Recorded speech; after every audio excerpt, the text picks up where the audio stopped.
మన దేశంలో ప్రజా రవాణాకు రైళ్లే ప్రధాన ఆధారం. సామాన్యులు జనరల్ టికెట్ కొనుక్కుని ఒక ప్రాంతం నుంచి మరో ప్రాంతానికి జనరల్ బోగీల్లోనే ప్రయాణిస్తూ ఉంటారు.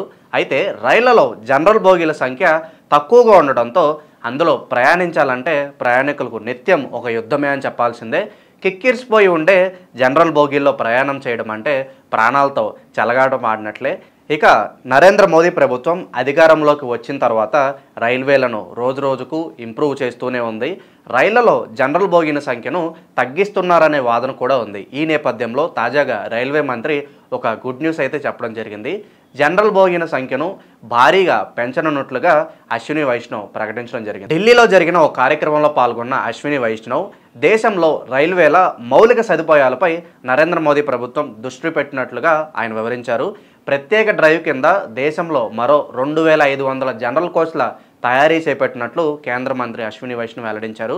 వీటికి అదనంగా మరో 10,000 జనరల్ కోచ్లకు ఆమోదం లభించిందని రైల్వే శాఖ మంత్రి తెలిపారు. మరోవైపు ఈ ఏడాది వేసవిలో ప్రయాణికుల భారీ రద్దీ డిమాండ్ను దృష్టిలో ఉంచుకొని 10,000కు పైగా ప్రత్యేక రైళ్లను రైల్వే శాఖ నడిపిందని పేర్కొన్నారు.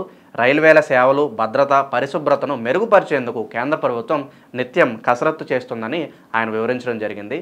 మరోవైపు ఇప్పటికే దేశంలో 50 అమృత్ భారత్ ట్రైన్ల తయారీ ప్రారంభమైందని అశ్విని వైష్ణవ్ తెలియజేయడం జరిగింది.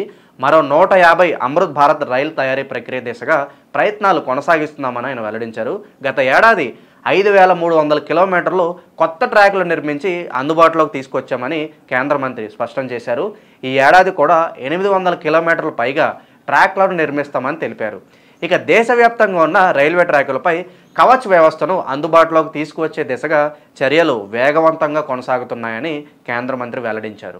ఇక 2026 నాటికి దేశంలోనే తొలి bullet rail Ahmedabad to Mumbai మధ్య అందుబాటులోకి వస్తుందని అశ్విని వైష్ణవ్ వెల్లడించారు.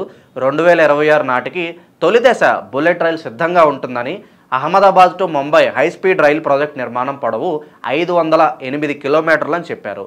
2028లో పూర్తి స్థాయి హైస్పీడ్ రైలు విస్తరణ పూర్తవుతుందని ఆయన పేర్కొన్నారు.